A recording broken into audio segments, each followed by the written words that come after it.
computer, just click dismiss that it's being recorded.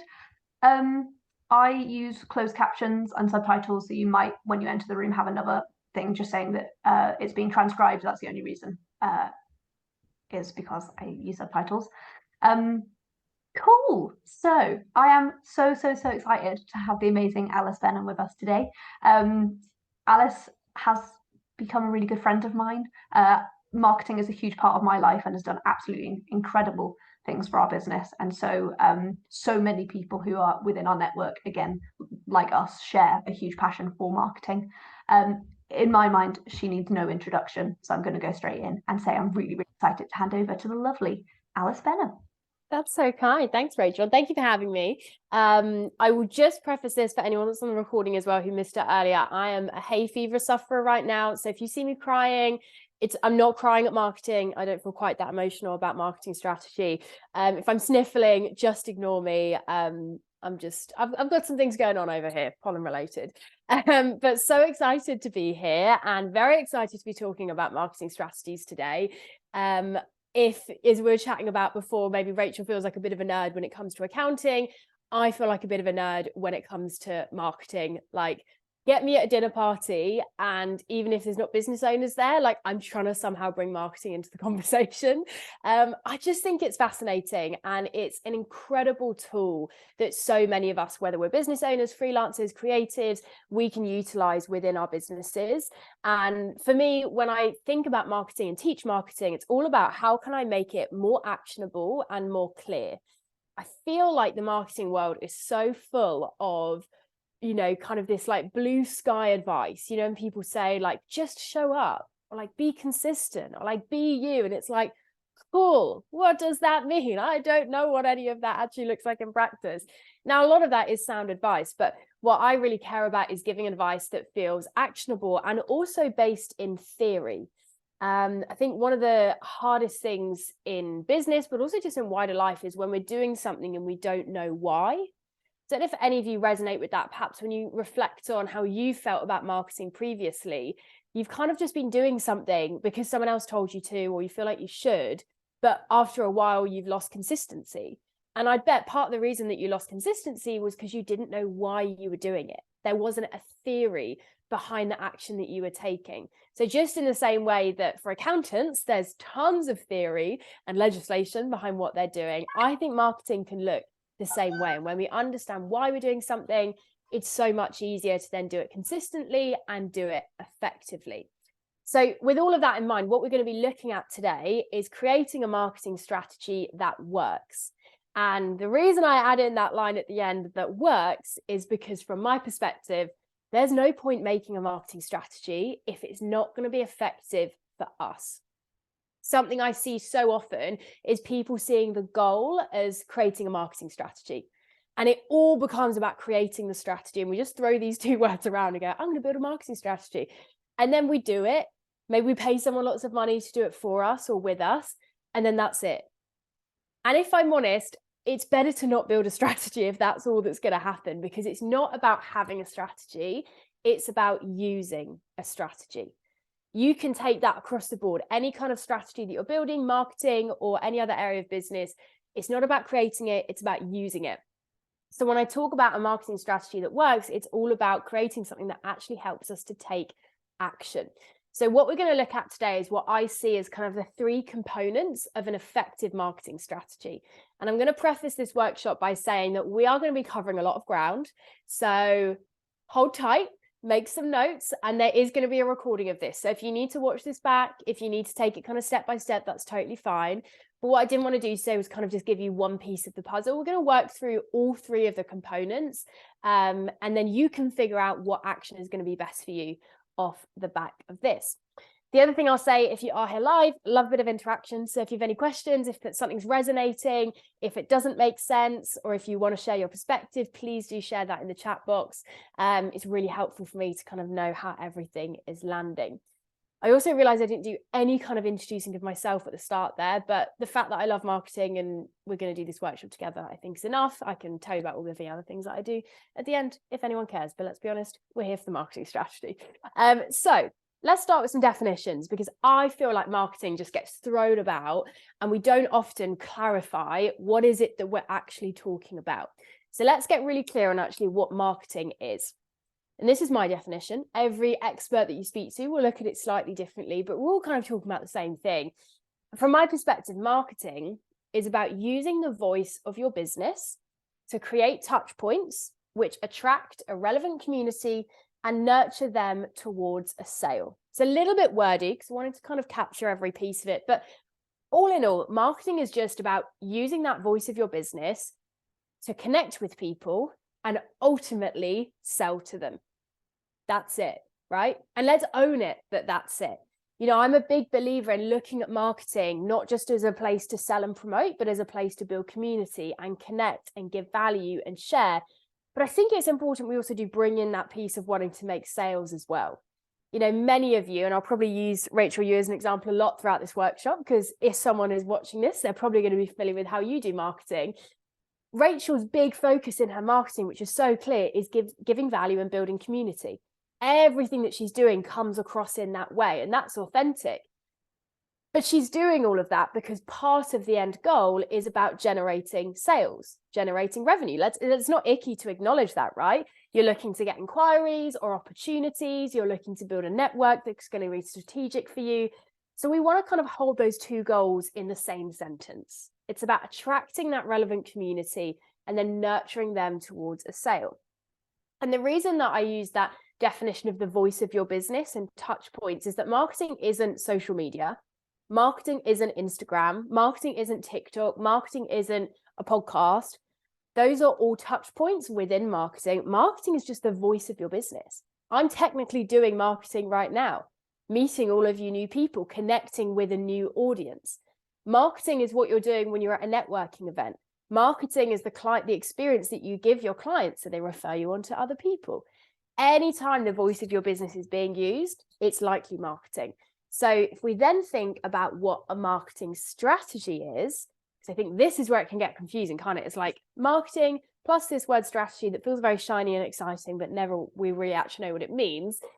If you Google what strategy means, and trust me, I've Googled it a lot because I am a strategist and I very often have panic moments of going, do I actually know what a strategy is? Like, can I be a strategist? This word sounds too fancy for me. But every time I Google strategy, the same thing comes up, which is that it's an action plan which aligns with your goals. That's all a strategy is. It's a plan with your end goal in mind. So a marketing strategy is simply an action plan which helps you take consistent, aligned, and confident action towards your marketing goals. Creating a strategy for your marketing is just about giving yourself the plan that you need to take the right action. And action is a word that you're probably going to hear me saying a lot throughout this workshop, because that's what it's all about. The ultimate goal of our marketing strategy is to help us take action, because ultimately what marketing requires, if it's going to be successful, is consistency. Now, I don't want you to interpret that as like, oh my gosh, I've got to show up every single day and I've got to be perfect. No. Messy consistency, absolutely fine.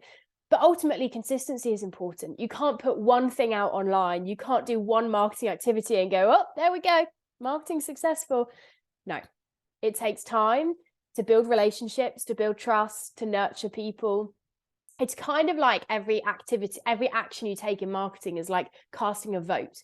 And you've got to cast a lot of votes for things to actually start to kind of turn and for you to achieve the goal that you want. So that's the simple job of our marketing strategy, to help us take consistent action. And I just want to give us a couple of spoiler alerts around marketing strategy, because I think these are big things that hold us back. Is that, first of all, our marketing strategy will never be perfect. And second of all, we will never implement it perfectly. It's very easy to look at other people. Again, let me use Rachel as an example and go, Rachel's marketing strategy is perfect. She shows up with such value. It's super personal. It's engaging. She seems to be everywhere. She's creating so much content. She's getting great opportunities. It's like she's got a perfect marketing strategy. And we put other people on this pedestal. And the reason that that's so damaging is because it then makes us expect that we need to have the same thing. I have the absolute privilege of speaking to hundreds of different business owners every month. And the same thing I see with everyone is the behind the scenes is always imperfect. it's messy, there's mistakes, there's things that don't feel good. So we don't ever want to expect perfection from ourselves when no one else is achieving that as well. And the other thing I want to clarify is we'll never implement our strategies perfectly. I often work with clients where together we build a marketing strategy and they love it and it feels so good. And then it never gets implemented because the bar for them is too high. They're then going, okay, well, we need to be perfect at putting this into place. Or they'll be consistent and then maybe they'll have a week off from creating content and go, oh, I failed, I have to give up. But that's just not the attitude we want to have, right? Like, I've been doing this for 8 years. My marketing strategy is nowhere near perfect and my implementation is very messy. There are weeks that I fall off the bandwagon. There are weeks where I go, that completely flopped, that didn't work. And that's all part of the process. We want to see it, that imperfect, messy action is the goal. And so that's the mindset that we're going to come at this with, not trying to be perfectionists, which I know can be hard when we're business owners, and especially when something feels a bit scary. We like to try and make it perfect because that makes us feel more comfortable and confident. But actually, it's the messy action that's going to make a difference. So what actually does a marketing strategy entail? You know, you've joined this workshop that says the kind of 3 steps to building a marketing strategy. Well, these are the 3 components that I think make up an effective marketing strategy. Now, I am by no means the queen of marketing and I say exactly the right way to do it. You can build a marketing strategy in so many different ways. Every expert will give you a slightly different approach. And it's not that one's right and one's wrong. It's, as I said, hopefully a few times, just finding the way that's going to work for you. So this is the way I'd encourage you to look at it, but you can interpret this in a way that works for you. Is seeing your strategy as these 3 areas. It's clarity, it's a plan, and then it's action. Those are kind of the 3 topics we want to make sure we cover within our marketing strategy. And you'll actually find any kind of strategy that you build within your business will probably follow kind of these 3 same areas as well. So what we're going to look at in today's workshop is what these 3 areas entail and how you can create this part or that part of your marketing strategy. So if you haven't already, I'd recommend write down these 3 headings: clarity, plan, and action, so that as I'm talking you through this workshop, you can kind of piece together what it is that we're talking about. So step 1 is all about getting clarity. Now, I see it a lot when it comes to marketing strategy. If I just jump back to the last slide, that we think the only important bit is the plan, the practical bit, the kind of, okay, actually, what are we doing? But there's a really important first step, which almost creates a foundation for that, which is getting clarity. Clarity is invaluable when it comes to marketing. And more often than not, I find when people are finding it difficult to implement their marketing, or they're not feeling that it's quite right, the issue usually sits in this first step. There's not enough clarity, or perhaps they haven't thought about the clarity that they need in order to implement their strategy.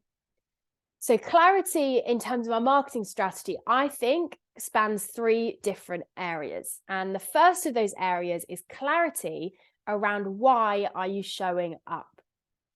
We've got to know why before we can figure out what, who, when, where. It's the most important first question to ask. Why are we creating a marketing strategy? If it's because you feel like you should, or someone on a podcast once said you should, or you feel like a better business owner if you have a marketing strategy, honestly, go pause this workshop, give yourself like a nice 45 minutes off, because this is not going to be the right reason to build it. You're then going to do that thing that I talked about earlier, where you build a strategy because you felt like you needed a strategy, and then you're never going to use it because you didn't actually need to use it. You just wanted to create it. So why are you showing up? What's the end goal here? Action needs direction, and marketing, you know, you can do so many different things. I could be using so many different platforms with individual approaches on each. The thing that helps me decide what to specifically do is knowing why. Knowing why I am using or creating a marketing strategy. So a question I want to ask you here is, if you met the you of 6 months' time and deemed their marketing a success, what would that look like? How do you define successful marketing? If you're just starting out with marketing, I would keep this laser focused. You might look at an online presence like Rachel's, sorry, Rachel, I'm just going to use your constant example because I'm going to assume they know your online presence better than mine. I usually use mine, but if they know you better, I'm going to use you. Rachel's marketing to a lot of different things. She's speaking to prospective clients. She's also speaking to other accountants and selling them some support and help. She's also getting press opportunities and kind of collaborations from her online presence. She's getting kind of brand collaborations. Rachel, years in, has a pretty kind of diverse amount of goals within her marketing, but not if this is right, Rachel. I'd bet at the start you had just one clear focus of one area. Yeah. I'd imagine for you, it was probably, we want to speak to business owners who are prospective clients. Yeah, that's the first focus. That's where we're going. You are way better off starting out with a clear focus that you really nail, that you find your feet with, you build your confidence in, and then diversify from there. That's also true when it comes to working out, like, how many platforms should I be on? Rule of thumb, always start with one, nail that, diversify from there. Don't look at the people that are 5 years in, speaking to 4 different people on 7 different platforms. That's not where they start. Start simple. And what does start simple, with defining what successful marketing looks like for you. Something that I want you to think about here when you're setting goals for your marketing is setting effective goals. And this is true across the board with any kind of goals you're setting. First of all, make sure that your marketing goals link with your wider business vision. If your goal with your business right now is to sustain your revenue, but actually get more external opportunities, maybe you want to get more press, maybe you want to get more collaborations. Okay, it probably doesn't make sense if your marketing goal is to get more clients, or vice versa. Make sure that your marketing goal links with what your wider business vision is. And if you don't know what your wider business vision is, here's a nudge to spend a bit of time thinking about that. The next thing a goal should do is make it easy for you to take action. I'm going to show you in a second how we make sure that we do that. And the other thing I'd say is that good goals stretch you, but they don't stress you. If you like a numerical goal, and I'm going to guess if any of you are accountants, you're going to feel this, you probably like numbers. It's probably not helpful to try and go from 0 to hero. So go, right, we're not really doing much marketing at the moment, but you know what? Within the next 6 weeks, I want to be featured in Forbes and I want 100 new clients from my online presence. If that's a realistic goal for you, absolutely crack on. Can't wait to see you smash it. But if a goal stresses you, it's probably going to just act as a source of frustration and disappointment. If it stretches you, if it goes, okay, this is maybe more than we think we could achieve easily, but it's still somewhat realistic, that's then often a goal in the right spot. And then the other suggestion I give is that you set these on a quarterly basis. So perfect timing actually to do this workshop. Q2, you can think about your marketing goals for the next quarter. So just another note I want to give you is, what does it look like to make an actionable goal? A lot of the time I notice when we set goals for our marketing, we think about results. So the example I'll give you here is increase new customers by 50%. Now that's a okay goal, right? It's motivating, it's like clear of what we want to achieve, but it's not very clear on the action side of things. And as I've said a few times, action is often the most important piece, because if we don't take the action, we're not going to actually achieve the thing. So what I want you to think about is setting goals that incorporate both results and actions. So instead of your goal being, we want to increase new customers by 50%, your goal is, we want to consistently create for this new platform in order to increase new customers by 50%. You can see immediately there, we've made that goal so much clearer in terms of what we are going to try and do to achieve it, so that we don't sit down next week and go, oh, yeah, we want to increase new customers by 50%. We have no clue how we thought we were going to do that. So cool, let's just park that goal. As soon as you understand how you're trying to achieve something, you're a lot more accountable to the action. Another example, good goal would be, we are going to establish, or we want to establish ourselves as founders by generating press and features through social media. If you don't know what it's going to take to achieve your goal, that's fine. We'll give some examples later on in this workshop, but that is something you want to think about, is why are we using our marketing and how can we set some really actionable and aligned goals? The next thing we then want to get clarity in order to create our marketing strategy, or actually, that's the wrong phrasing, because this isn't what we do before the strategy. This is part of the strategy, right? So the strategy starts with why we're showing up. The next we want to think about is, who do you want to reach? If you think about marketing like a conversation, that is all it is, right? It's just speaking to people. Sure, it's sometimes through a video or something text-based, or through an ad, or through an email, through a podcast. The medium often feels a little bit different, but at its core, it's just a conversation. You're just speaking to people. You're just having a chat. And in order to have a chat, you kind of need to know who you're speaking to. Imagine that you're going for a coffee with someone and you sit down and they've got like a brown paper bag over their heads and you don't know who they are. First of all, it'll probably be a bit weird, but second of all, you wouldn't really know what to say to them because you're like, well, I don't know who you are. I don't know what you're interested in. I don't know what we can bond over. I don't really know like what to say because I don't know who you are. We need to know who we're speaking to in order to know actually what we then want to do in terms of the plan within our marketing. Now, this is all about understanding who is your kind of ideal client, your ideal customer, or just like your ideal audience. Who are you wanting to reach? Now, if any of you have kind of done this work before, you might be familiar with some of these kind of demographic elements. You know, when people get you to think of your ideal client like a person and they're like, okay, they need an age, location. Okay, we need to decide who we're speaking to. Right, I'm speaking to a woman called Jen. She lives in Kent. She has a sausage dog. She goes on holiday to Cornwall. She likes shopping in Zara. Like that feels like quite a clear kind of person, doesn't it? But actually none of that information is that helpful in telling me like how to connect with Jen or like what I might actually want to share that's going to build a relationship with them. I'm not really a fan of thinking about our ideal client or our ideal audience in terms of their demographic. I'm a big fan of thinking about their psychographic. This is about who they are under the surface, not what they would tick on a census or what's on their CV, but actually who they are in terms of their interests, their pain points, their values, their desires. If you look at Rachel's audience, their demographic looks really different. I'd imagine there's a whole span of genders, age, location, ethnicity, background, where they are in life, how much money they're making, whether they like cats or dogs. Those things don't really bring Rachel's audience together. What brings them together is the fact that everyone has similar experiences. Perhaps most of them are business owners. They have an entrepreneurial spirit. They're ambitious. They have a desire to grow. Maybe they have some pain points around their accounting or running their accountancy practice. They have some values in there of doing business in a good way. Those are the things that bring an audience together, and those are the things that are helpful to consider. Instead of me thinking about Jen, who's 32 years old living in Kent with her sausage dog, if I think about a community and what they're interested in and what their values are and what they care about, immediately I can reach those people and think about how I might start a conversation with them. So psychographic is what I want you to consider when you're kind of defining your ideal audience and who you want to reach.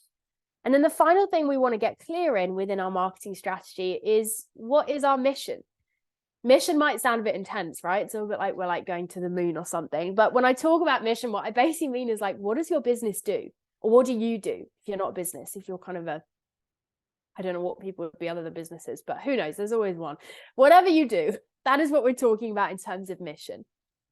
Don't know if any of you resonate with this when you're, I always have it at like family events. I had a family wedding a couple of months ago, and it's my worst nightmare for many reasons, first of all, but mainly just because everyone goes, so what do you do? What is it that you do, Alice? And I'm stood there going like, right, what do we tell them? Like, how do we sum this up? And then I basically end up just giving them this like 3-minute ramble, by which the end of it, I just conclude by going like, yeah, I just kind of like do some bits. And yeah, it's just a bit of an expensive hobby. Like, oh yeah, okay, yeah, just do some things. Anyone resonate with that? Or like, do you find yourself at a networking event? Someone's like, can you introduce yourself? Or can we have like, oh, my worst is when they're like, give us your elevator pitch. And I'm like, I host a podcast. Cool. That's me. That's everything I do. I'm like, you just like, don't sum it up. And I think that's a really common problem for so many reasons, but it's really important we think about what we do, because if we don't understand what we do, there's no way that we can expect other people to. External messaging that is clear begins with internal clarity. If you look at someone online and think, oh my gosh, what they do is so clear, I get it, it's just so like, oh, they just got it, they've got that clarity. That's an inside job. They started with the getting clarity for themselves, so then they could take that externally. When you're thinking about mission, what I really want you to think about here is either how are you helping people solve their problems, or how are you helping people to fulfill their desires? When you want to like understanding what your mission is and what you do isn't about being able to say like, hey, I'm Alice, I'm a marketing strategist, podcast host, and soon to be author. Like, that kind of sounds cool, doesn't it? But you'll have forgotten that in 20 minutes time. Like, that doesn't really mean anything to you. What's important for us to clarify is what does your work actually do? If I instead introduce myself by saying, hey, I'm Alice, I'm a marketing strategist, and I'm really on a mission to help people kind of solve the problem of feeling overwhelmed by marketing. And I really love helping businesses to grow in a kind of value-driven and strategic way. Now you get a little bit more what I do, right? That kind of feels like it's got a bit more kind of connection to it. You can relate to it a little bit more. So I want you to think about your business in this way. First of all, we want to get clear on what's the start point of the people that we help. Where do they begin? What are their problems or what are their desires? We want to make sure that we know how to kind of relate to people who are at that early stage. We then want to make sure that we can sum up what it is that we do that helps people to get from A to B. When I'm explaining what my business does, it's really important that I explain, and I do this kind of one-to-one consulting that really helps people to build out their plans and gives them accountability to take action. So people understand, that's actually what you do that gets them from that point forwards. And then the final point we want to make sure we're clear on is, okay, and where does that leave them? If we can sum up these 3 areas in terms of where are people at the start, what do we help people with, and then where does that leave them? What's the impact? We are going to get so much better at explaining what we do in a way that people not only understand, but also are going to kind of remember and have an interest in. If I just jump back to here, when we then have that clarity on what is our mission, I think we've then got kind of those key building blocks that we need to then be able to go out and actually start building the plan. I'm interested, for you guys that are here live, let me know in the chat box, how has kind of this first step of the marketing strategy felt to you? Is this making sense? Is anything here like, oh my gosh, that was totally new to me? Or is it like, okay, yeah, I kind of get this. It's just like slotting things together in a different way. I'm interested to hear. Hopefully it doesn't feel too mind-blowing. And that might sound odd. I feel like sometimes when people are educating, the goal is to like make you guys feel like this is super mind-blowing. But my goal is actually for you to look at this and go, oh yeah, that makes sense.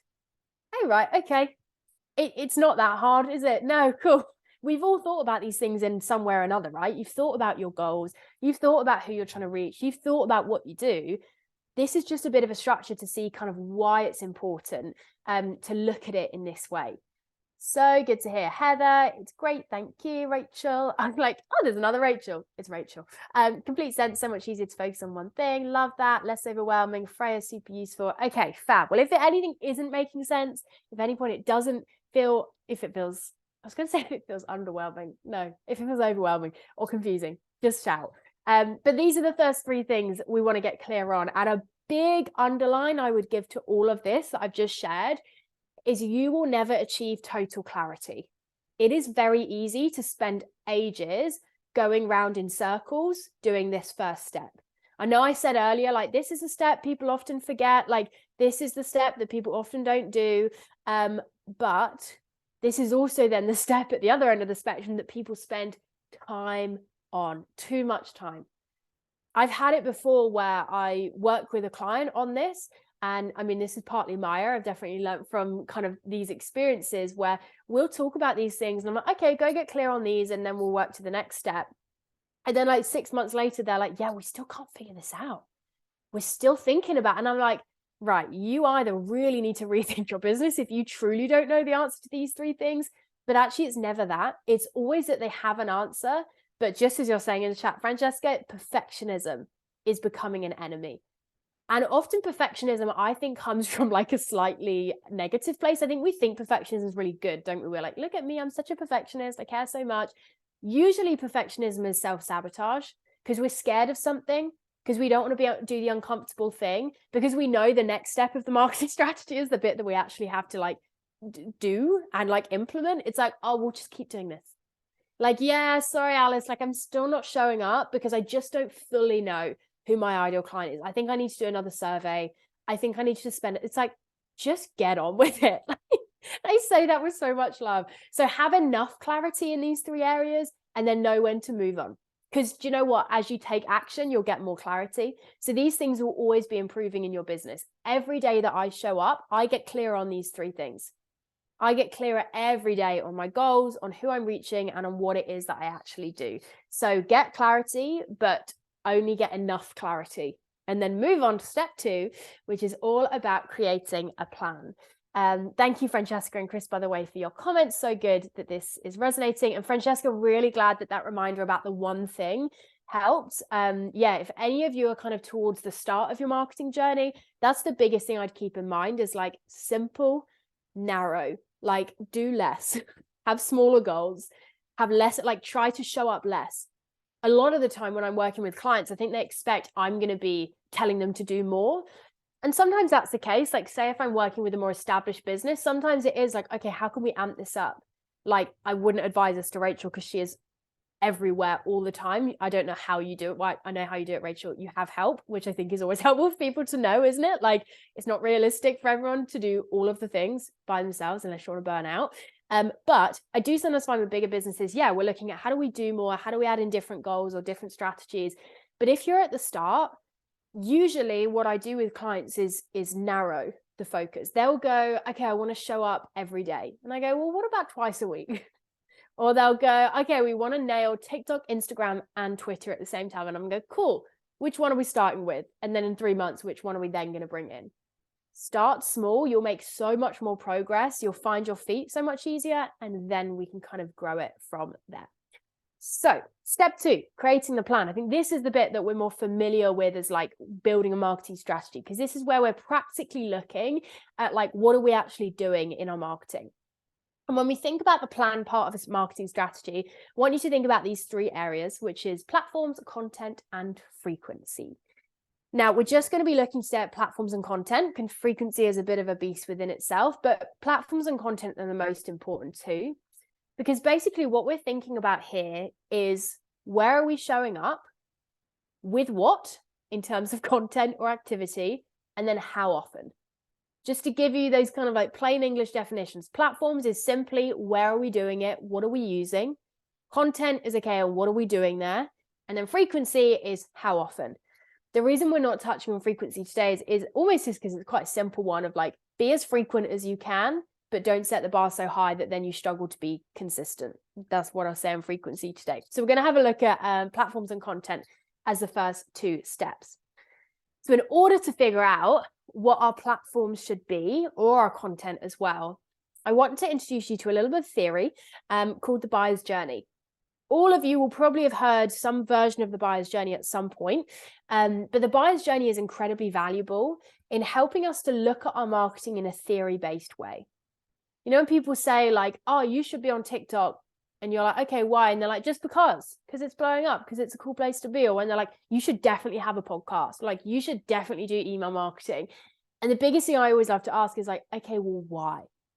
How is that activity working within the buyer's journey? Now, we could talk for a whole hour just about the buyer's journey. So what I want to give you here is kind of like a marketing version of it, which is basically looking at the 3 steps that it takes for someone to go from a stranger to a client or customer.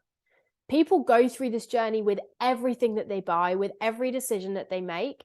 And when we understand our buyer's journey, we can figure out how to use marketing to move people through it. Because as we talked about right at the start of this workshop, the goal of our marketing is to generate sales, right? So if we understand the journey that we need to take people on to decide to buy, great. We can think about how we use marketing to move people through that journey. So very simply, from a marketing perspective, the 3 things we need to do to move people through the buyer's journey, or the 3 steps, I should say, is exposure, nurture, and convert. I realize now I should have said expose, because they're all in like different, not tenses, but like different ways of writing those words. But you guys are smart. This makes sense to you. These are the 3 steps. So step number 1 is exposure. This is about making sure that people find you, people are connected to you, people are introduced to what you do. There's something that kind of hooks them in. This is step 1 of the buyer's journey. Step 2 of the buyer's journey is as people are being nurtured. They're getting to know you more. They're understanding more about what you do, how it works, why it might be for them. And then convert, this is where people are then making a buying decision. This is where they're then kind of moving into the sales process and then making the choice to buy or not to buy. Very simple, right? 3 steps we all go through with anything that we buy. If you think about maybe an online course that you've bought, I'm going to bet you can see like exposure, how you first kind of got connected with that person, how you first came in, nurture, what they then did to kind of keep you connected and build a relationship, and then convert, what they did to then get you to make that final decision. So what we want to think about is, okay, how do we use our platforms to move people through the buyer's journey? And the biggest thing I want to share here is that no singular platform should do all of the work. We sometimes expect one platform to be our whole marketing strategy. Like, I see it all the time. It's always Instagram as well. It's like, okay, Instagram, that is my marketing strategy. And I'm like, cool. Not saying it can't work, but it's not the most sustainable or strategic approach. We ideally want to have a few things working together in order to have the best approach. And I know you might be sat there thinking, Alice, that's hypocritical because you just said a minute ago, only do one thing. What I guess I mean is the end goal is to have multiple platforms working together. But if you need to get started one by one, that is totally fine. But the end goal shouldn't be that you just have one thing going on, because that's a fairly insecure strategy. And it also means that you're not using things to their advantage. If you're trying to use one platform to do the whole buyer's journey, you're probably missing out on a strength that another platform might have within that journey. So simply, all we want to ask ourselves is, what role is this platform or touch point playing in my buyer's journey? If you already have some kind of marketing presence, maybe, if you give you an example here, maybe right now you attend networking events, you show up on Facebook, and you have a podcast. Question, okay, well, what role is that platform or touch point playing in my buyer's journey? Is that exposure? Is that somewhere that people are kind of finding me? Is that nurture? Is that a way that I'm kind of building the relationship and staying connected? Or is that conversion? Is that a place that I'm then encouraging people to kind of buy from? You might notice some platforms do multiple things. A platform can technically do the whole buyer's journey. So it's not necessarily that it has to just fit into one piece, but that's the question that you want to be asking yourself. Paid ads, probably at the exposure stage. Something like email marketing, probably nurturing and converting. Something like running a free challenge or a free webinar that then leads people to a sale. Maybe that's more of a conversion activity. Everything that you're doing will fit into this buyer's journey in some way. And I'm just going to show you a super basic example here. I stole this from my own business, and there's a few more platforms I could add in, but to keep it simple, this is how I look at my platforms. I use Instagram to bring in exposure. It's a big way that people find out about my business, whether that's because my content is, I was about to say going viral. I don't think I've ever had any. I think I once had a post go viral on Instagram, and it was because I once had a nosebleed live on Instagram live, and it went viral for all of the wrong reasons. So I don't mean viral, but you know, when content is shared with people that don't follow you, that's how people find me, or maybe people share my content or tag me. And Instagram's also a great place for nurturing people. It's a great way for me to build community, build relationship. I then utilize two platforms, my email marketing, my podcast, for nurture and convert. People rarely find me via these platforms. It's kind of impossible to, right? Like, unless someone is searching on a podcast app, maybe those people would find but usually people find out about the podcast because of word of mouth, or because they've seen it on my Instagram or somewhere else. Same with email. Unless someone's hacking into someone else's inbox, they're not going to find my emails first. They're going to find it from somewhere else. So I use these platforms to nurture and then to do that final step of converting. And then just an example of something that would be just exposure would be something like press or features. I use press and features to bring new people in. I would also add into that category any paid ads, collaborations, hosting workshops like this, networking, anything that's like word of mouth, really powerful, referrals from clients, anything that's creating a kind of exposure point, a way for people to find you, top of funnel, bit of a marketing term for you there. That would be at that exposure point. So I want you to have a think about this for your business. If you've got multiple platforms already, slot them in. Or if you're starting from scratch, maybe where's the one that you want to begin with? I tend to recommend, if you've got no platforms, begin with social media, because it's a really good kind of foundation to have within your marketing strategy. But I do stress, don't then leave it there. If all you have is social media, you are kind of giving your marketing success to the gods of Mark Zuckerberg, and we don't really want to give them that much control. So we want to make sure that there's other platforms in the mix that are kind of lifting some of the heavy weight as well. But as a good start point, social media can be a really great tool to begin with. So that's how we want to look at our platforms and touch points. Very simple. Like, what are we doing and what role is it playing in the buyer's journey? And then when we think about our content, obviously this is more specific to social media or kind of content-led platforms, YouTube, a podcast, email marketing. What I want to give you here is kind of 4 content pillars that you can steal, that you can use for your own business, that you can obviously apply to yourself, which will really help you to be more strategic with what you share. Content pillars also, I kind of don't know where this came from. I think probably 10 years ago, someone was like, what do we call it when it's like a type of content? Let's call it a pillar. But I don't really know how that phrase is used. You hear it a lot, like content buckets or like content themes. Basically just means like, what are the different types of things that you do within your content? And actually, Rachel, I'm going to use you as an example throughout this so people can see how these 4 content pillars are used by pretty much everyone. And if you steal this way of looking at your content pillars, I promise you'll find it so much easier to be strategic with what you share. So the first type of content we want to create is content that serves. Very self-explanatory, right? This is giving value to our community. And this is why it's important to know who we're speaking to.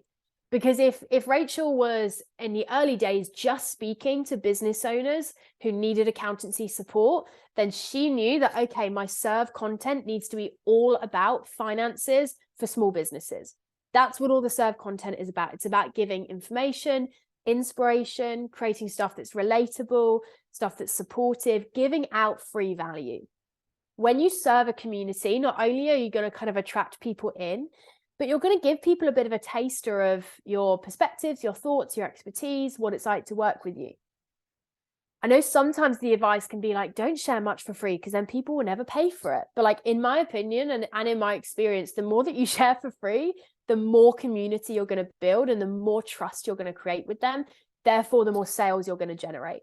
So serving people with free value, incredible. And value doesn't have to just be 3 tips for this and how to do that. Value can be something entertaining.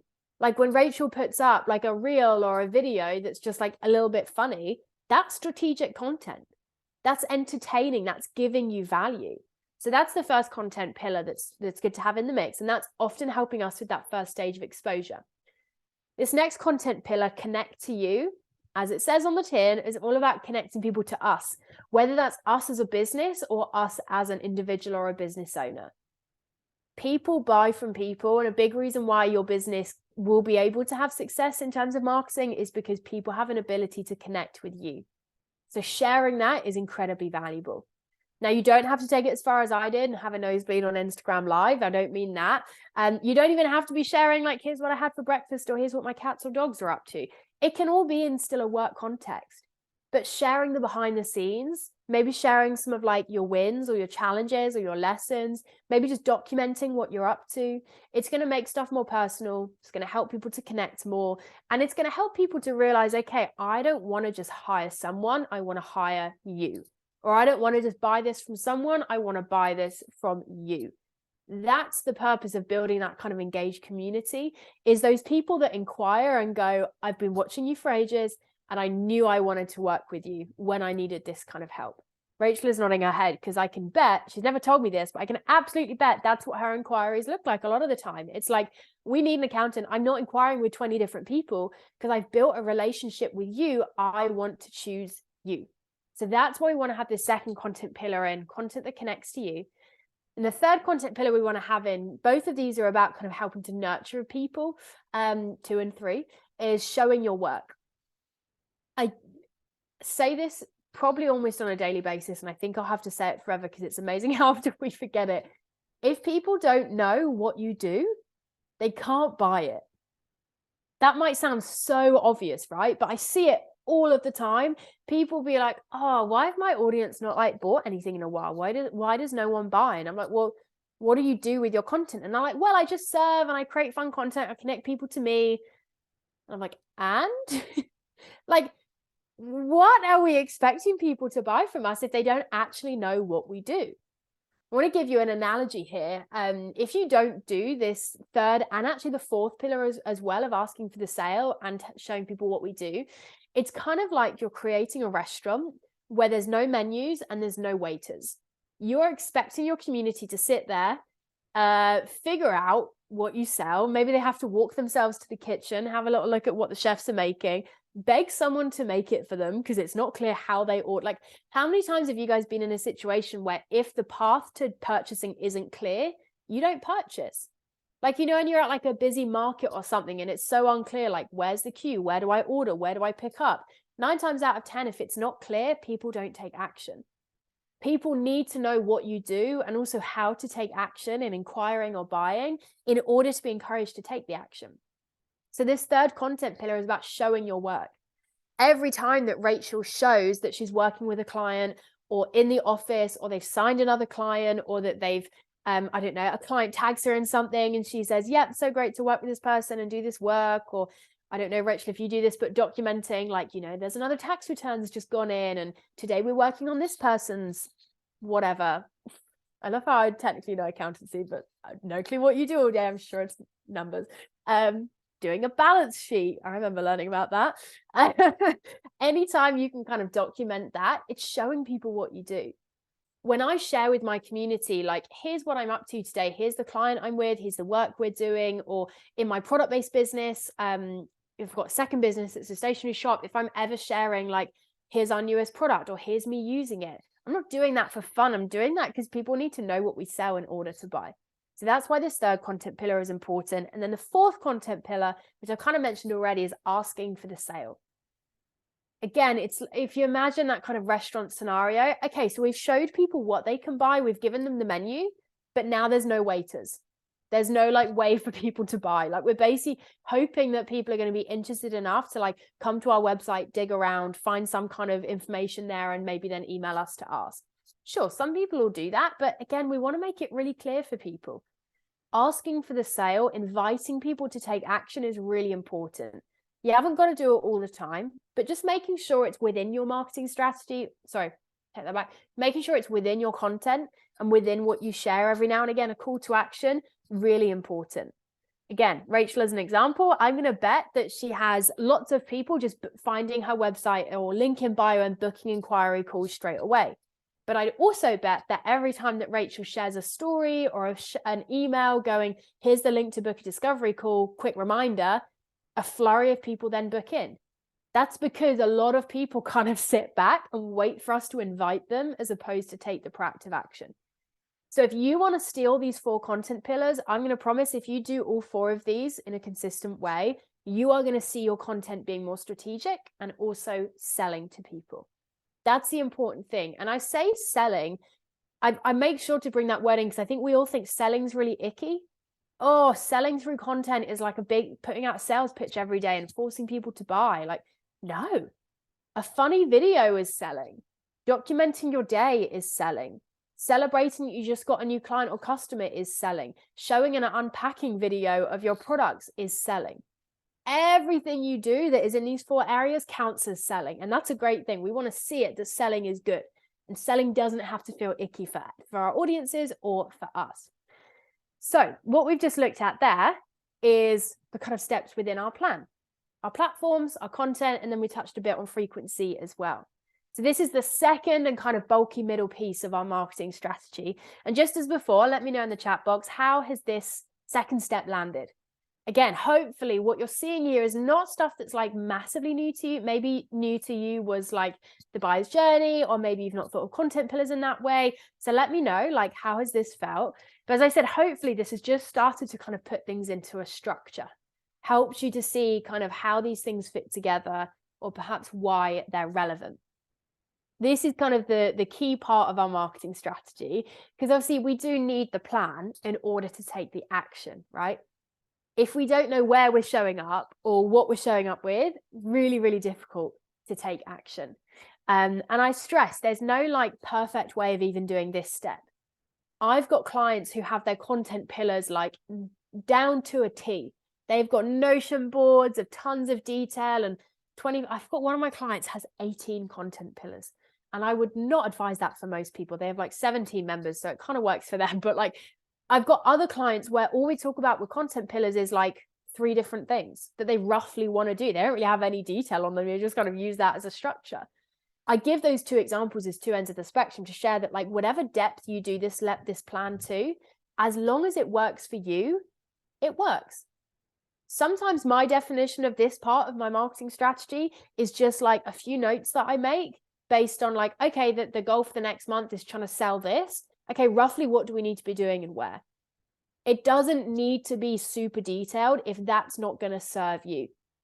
Again, as hopefully we're really pulling through in this workshop, as long as it helps you take the action, that's the important piece. Cool. So we've got Francesca saying, great point about using different platforms for different stages of the buyer's journey. Yeah, I feel like that's always like a nice way to look at it, isn't it? Of like, oh, okay, not everything has to do everything. They can work together. And from Chris, hadn't thought of pillars in that way before. So really cool to think about how they can all work together. Yeah, it's like one big ecosystem or puzzle or spider's web almost. Like use whatever analogy you want, but it's nice to see how they kind of all work together for the common good. It's lovely. It's like a team. Remember in school when you learned about like the arm can't hear and that's why it needs the ear, and the ear can't walk, that's why we need legs. Like our marketing strategy is kind of, you tell I quit school early, I do not really remember that lesson, but it's kind of like how our marketing strategy works. Of like things have to play their role, and then we've got to let everything kind of do its thing and see it as kind of one big one kind of big ecosystem all working together. So now we're on step 3, third and final step. You guys are doing great. So kind of lean in for this final bit, because this is I feel like I'm saying this with every point. Like this is really important. Like this is, and like, I won't lie to you, all of this is fairly important. But if you don't do this third and final step, you may as well have not have done steps 1 and 2. Bit of tough love here before we talk about taking action. A strategy not implemented is useless, and an unsustainable strategy is useless. I know useless might feel like a bit of an aggressive word, but I think sometimes we need to hear it, don't we? Because like I said at the start, we can sometimes build a strategy for the sake of building a strategy because it feels shiny, it makes us feel good, someone told us to do it, it gets that person off our back that keeps asking us if we've thought about marketing. But building a strategy just because we want one, honestly, I'd rather you spent those couple of hours like having a nice walk around IKEA or like on, watching Netflix, like whatever you like to do in your spare time. That's so lame, isn't it? That my first example of what to do for fun was walking around IKEA. Genuinely though, absolutely love it. Fantastic place. It's just got everything you need because it's like entertainment, shopping and food. It's just the mecca of life. Anyway, but genuinely, I mean that, like, if you're going to build a strategy and not use it, don't build it at all. Just from a point of like, why are you spending that time doing it? And also a strategy that isn't done in a sustainable way, if we're not going to be able to implement it consistently, again, not actually worth creating it in the first place. Heather, glad you're with me on meatballs. They are 10 out of 10. So both of these points is why it's really key that we think as a third and final step about action. And this third and final step of action is all about understanding how are we going to implement our strategy. So that plan that we just talked about of what are you going to do and where, what's your content, what's your platforms. This final step is about going, okay, and how are we going to make all of that happen? If you just create that plan, if you just have that outline of, yep, we want to show up here and create this content, you're kind of leaving it up to chance, right, of how you're going to implement it. I'm sure, actually, no, I'll come back to giving Rachel as another example in a second, because again, I think this is a step we ignore a lot because we don't see other people's process. We just see their final product. We just see the content and we think, oh, it just came to life. They just made it happen. And it's like, no, there's a process. Big fan of processes. And I think when we have an implementation process for our marketing, it's so much easier to be consistent. So very simply, an implementation process for marketing is about these 3 areas. It's about gathering ideas, planning content, and creating content. Every time you go from a marketing strategy to actually putting it out into the world, whatever that might mean, you will go through these 3 steps. And when you understand how you do these 3 steps, and when you kind of plan for how you're going to do these 3 things, it's so much easier to be consistent. I don't know if anyone resonates with the situation where like you build a marketing strategy and then in like you like do it for the first few weeks because you're excited and it feels fun, and then in 2 weeks you're like, oh, do you remember when we built that marketing strategy and we didn't we don't do that anymore, do we? It's probably because you didn't have a process. Let's just be honest, we're busy people, we need to make structure where we can. So this first step, and I want you to write down as I'm talking this through, like, how do you want to do these 3 steps? Because there's no right or wrong. You just want to do them in a way that works for you. Step 1 is about gathering ideas. So this is about knowing, like, how do you get inspiration and where do you want to store your ideas? If you've got content pillars, you probably want a place where you write down all of your ideas for those content pillars. And I tend to find we don't get our ideas when we're like sat down with a spreadsheet trying to think of them. We often get our ideas when we're like out in the world. We're speaking with clients, we're at an event, we're on a walk, we're in the shower, like however you get your ideas, it's really important that you kind of let that be and have a place where you store your ideas. When you gather ideas on an ongoing basis, you make it so much easier when we then get to step 2 of planning, because you're not forcing yourself to kind of come up with ideas in the moment. You've already got something to work with. So as we've gathered our ideas, that then allows us as a step 2 to plan our content. This is the step that needs to be in your schedule. If this is not something that you set aside time for, you are just going to set yourself up to be inconsistent. And I say that with like personal experience at the core of it. Like, if you're not creating time to plan, you are going to find it really hard to be consistent, because you're basically then allowing yourself to kind of just follow when you want to create and when you've got the time or the energy or the interest. And as we know, that's not all of the time in business and marketing. So you've got to have a time. Is it weekly? Is it bi-weekly? Is it monthly? However long you plan for is totally up to you. I know some people who plan like 3 months at a time. Personally, not for me. I think like 1 to 4 weeks is like a good time frame to be within. But you really just want to have this time where you can sit down, check in with your goals, look at what's coming up, and outline a bit of a content plan. This can be as top level or as detailed as you want. I have a call every single week, and actually it's a call with one of my freelancers, and bless her, she's basically sat there just like asking me questions. Not really because I need her to help me build the plan, but just because I know that if we don't do it together, if there's someone else not like forcing me, I just forget and I don't do it and it doesn't feel important. So we sit down once a week and we just fill out this. So I cannot tell you how basic this spreadsheet is. It literally just says like email, Monday, Tuesday, Wednesday, Thursday, Friday, podcast, Monday, Tuesday. And we just sit down and go, okay, podcast, we're going to put podcast out on Tuesday about this. Instagram, I'm going to post this, this, and this. I don't figure out like what's the caption going to be, what's the photo, what's the whatever. Like, I just have like a top level plan. Obviously, if you need to create content in advance, or if there's other people doing it, you probably need a bit more detail, but that's why you've got to work out how much of a plan do you need to work for you. So that then once you've planned your content, just pause moment as well. I put this in here. This is one of my brilliant clients, Gabriella, a very cute dog. This is a great example of different ways that you can create your plan. I think we often put ourselves in a box of like, it needs to be some amazing spreadsheet or amazing Notion board. You can do it so many different ways. This Gabriella on the left, she actually content plans using these Post-it notes. She writes down her ideas, and then every week she pulls Post-it notes off of the board and puts it onto another plan that she's got. For you, it might be the Notes app on your phone. It might be a beautiful Notion board. If you can do that, crack on. It really doesn't matter how you plan, as long as it is a plan that works for you, so that as a third and final step, you can then create content. Now, this step is really dependent on kind of how you want to create. Maybe you're a batch creator, which means that you create everything in advance. Maybe you've got a team that help you create. So obviously this is where it gets a little bit more custom, but you just want to think about like, how do I actually create the content? If I've gathered the ideas, if I've made the plan, okay, how am I then creating it? And that final question there of how can I streamline this is a really important question to ask, because often this is where the time can start to get kind of lost. So we want to think here about like, do you want templates? Would that make it easier for your graphics on Canva? Or could you have like an image library that makes it way easier? Or could you work with someone else that's going to make it a bit more streamlined? Could you get a video editor in? Like, whatever's going to help you to streamline the process is a bit of a win, because that's only going to make it easier for you to be consistent. So if we zoom back out, or let me just kind of conclude, the kind of implementation process chat. What I want you to think about is, what does this process look like for you?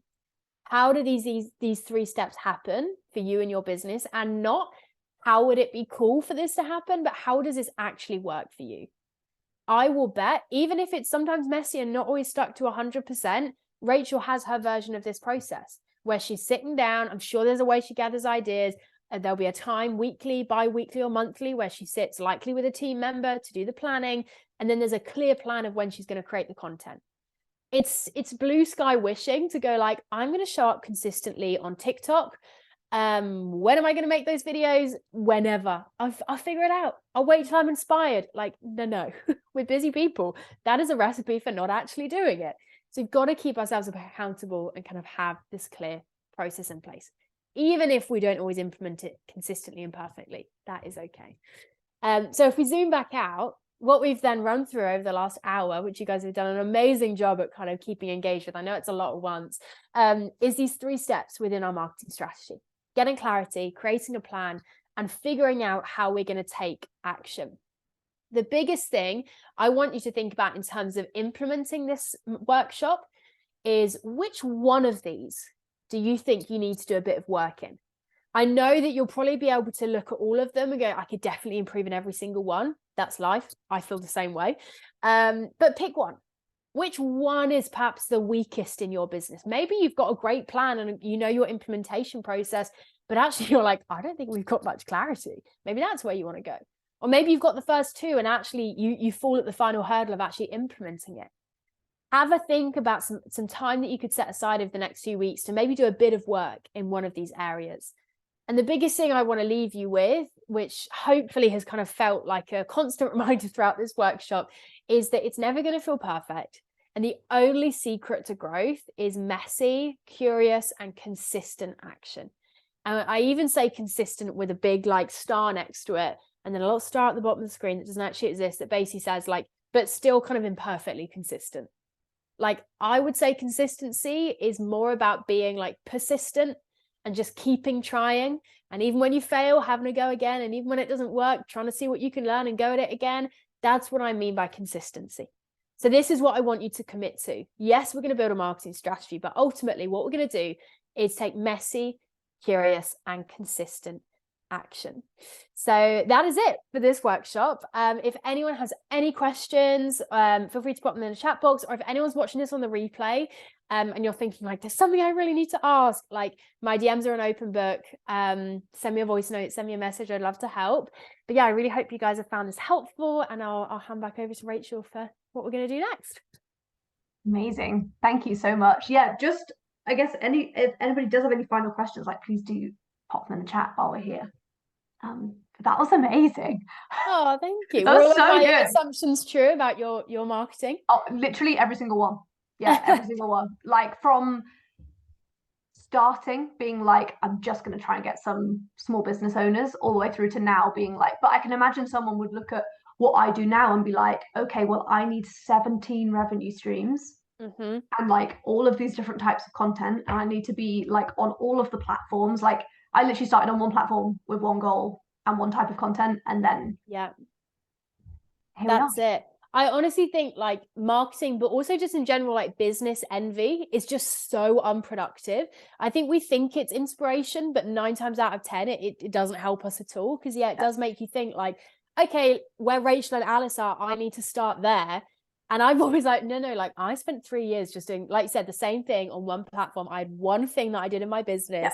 Like, don't try and start all singing, all dancing, because it's just not, it's not realistic. And I think the best way to get to that point is you kind of start step by step, right? It's more, imagine if you tried to start at the start with what you have now, you would have burnt out. It would have been too 100%. much.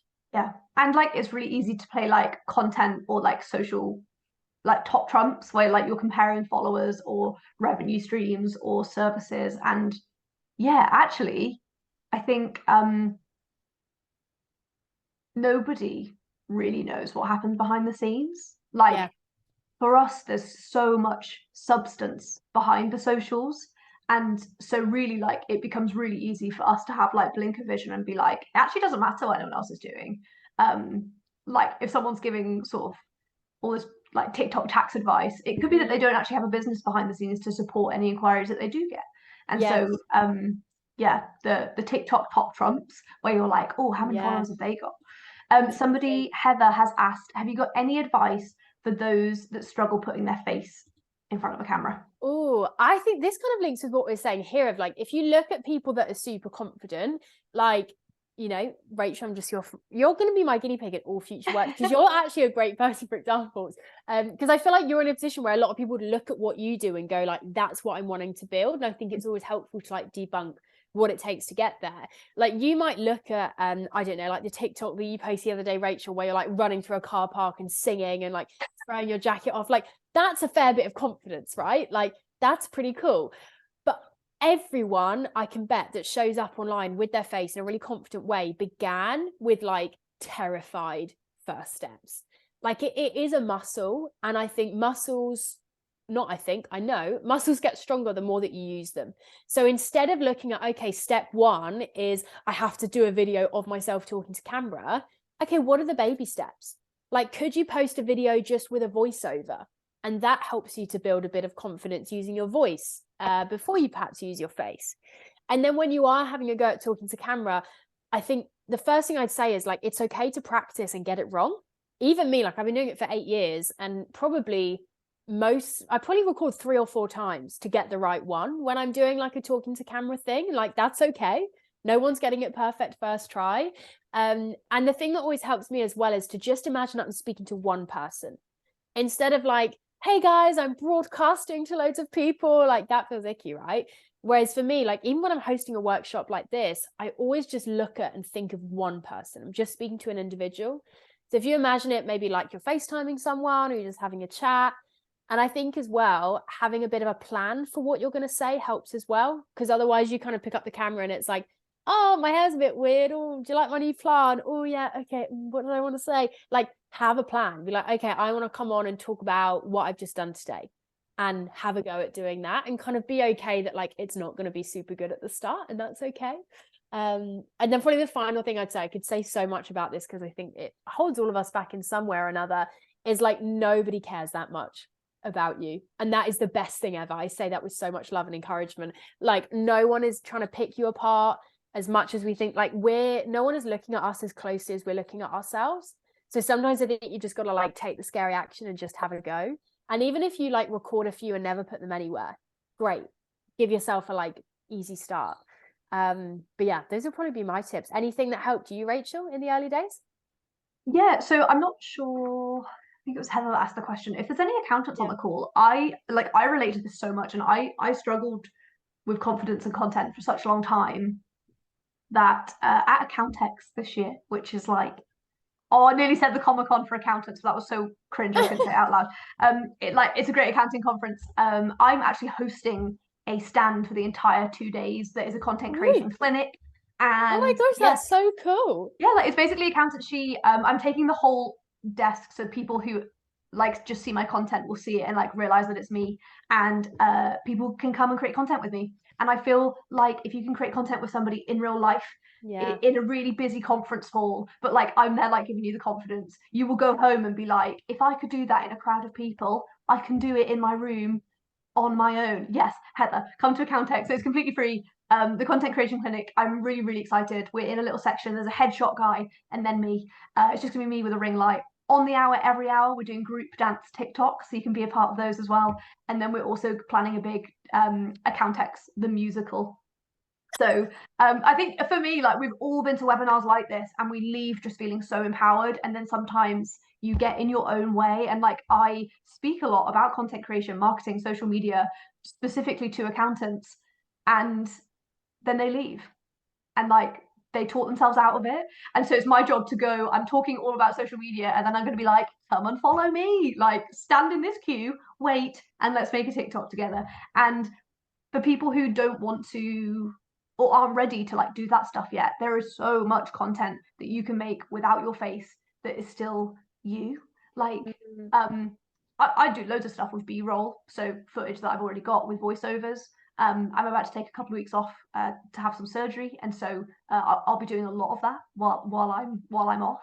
Just Mm. pre-existing b-roll that I've got that I made on my great days, so that on the days that I don't feel great, I can still Yeah. use it, repurpose it, and make great content that is still in line with all of the strategy that we've gone through today. But yeah, if there are any nerdy nerds accountants on the call, yeah, I like, and I've always felt like, oh, Heather's asked any software you can recommend to help make content. Oh, I really like, I mean, there's loads of video editing apps. I think that all of them are the same. I really like InShot, find that really easy to use, and it's good for like using like images as part of videos or anything like that. I have to make just the content like my like writing or captions I just do in like a notes app. It's not that exciting. Canva, obviously amazing for like graphics or anything that's like not standstill, what's the word, like static. Yeah, InShot's also really good for adding like voiceovers and things. Rachel, anything that you use? Yeah, so we use we don't really do like fixed image content. Lots and lots of people use Canva to do that, but we use we use Canva in lots of different ways. We use CapCut for video editing. Again, it's free. Have a great time. I'm quite stingy. CapCut's free. Love that. And then as much as possible, just because the algorithms love it, like we really do try and edit in app quite a lot of the time if it doesn't take time to do that, just because normally the algorithms really like that too. And then there's outside of that, there's lots of like scheduling apps, prompting apps, how to find the right hashtags, all of that stuff. But again, the reason I was keen to do this thing at Accountex was to be like, there is complex content that requires 17 apps to do, but actually like just need a phone. Like that, and so that's why I was really keen to do it, was to be, I think people see this or see the end result of the content and think like, oh my god, you must have a director, a producer, a lighter, like the sound, the video, and like actually just getting started and like doing it, and doing it scared is cool too. I look back, Instagram now does the little stories and archive, and like I literally will look back at like me on Instagram stories 2 years ago, and like I take the piss out of myself. I'm like, this is so embarrassing. And so and like it's it's like start with what you have and what you know, and I think that's the same with like the clarity stuff of like just be okay with like being a bit rubbish at the start, because I won't lie, like I'm the same as you, Rachel. I laugh at the me of 2 years ago, and then I'm like, oh crap, I'm probably gonna laugh at the me now in 2 years. You kind of just have to get okay with that, don't you? Of like, yeah, it is what it is. And I think it's easy as well, you know, people like, again, Rachel, with like what you've got, you know, they look at like the super on brand setup and the great lighting, and it's like no one starts there. And if they do, if anything, that's a bit of a red flag, because it's like, wow, you've invested a lot in something that's like you haven't really done before. It's like, you know, I started my podcast, the first ever episode I recorded with my Apple headphones in my car, because I lived with my family and the house was too noisy, like and now we're in a studio that costs thousands of pounds. Like you don't start pro, and even when you are pro, it still feels a bit like you're flying by the seat of your pants. So I think start with what you have and what you know, and if it helps to mute people, crack on. Like I do think, especially, you know, I think you said similar, Rachel, like looking at other people isn't often that helpful. So like if you need to just mute people and just put your head down and just create for a bit, and kind of not compare, that's totally fine. Like I do not look at what other accountants are doing on social media, like for my own benefit, for my own well-being. Like I can't do it. It like makes noise in my head that actually just is not noise that I need to be listening to. Dom's taken himself off no camera. I don't know if he's got a question. No, I'm so sorry, guys. I had a call come in that I had to take, and it took the whole hour. So oh no, I'm gutted, because we are recording. Like, don't worry. Yeah, good. I was buzzing. Really cool, and I was kind of watching it semi while chatting to them. So I'm looking forward to listening to the recording. Amazing. Alrighty, cool. Thank you guys so much for your time. Alice, thank you so much for your time. As always, the very, very, very best way to say thank you to us for like bringing all of this together and being here today is to document. Also, you could create content at the same time. Document the fact that you're here. Get it onto your Instagram stories, LinkedIn, wherever you create content. Just let us know that you were here. Tell people that you were here. And that's really the best way to say thank you, because it does great things for me and Alice. And again, after everything that we've done today, this is a form of our marketing strategy, is bringing this content to you, because it does this. It creates amazing community and brings people together that otherwise wouldn't normally do. And so, just thank you so much. I'll be in your inbox shortly with a recording, because if you're like me, you'll probably want to watch this 7 times, and it will get better every single time. But thank you so much, Alice, and have a great day, everybody. Thanks for having me. So good to meet you all. Amazing. Bye, everybody. Bye.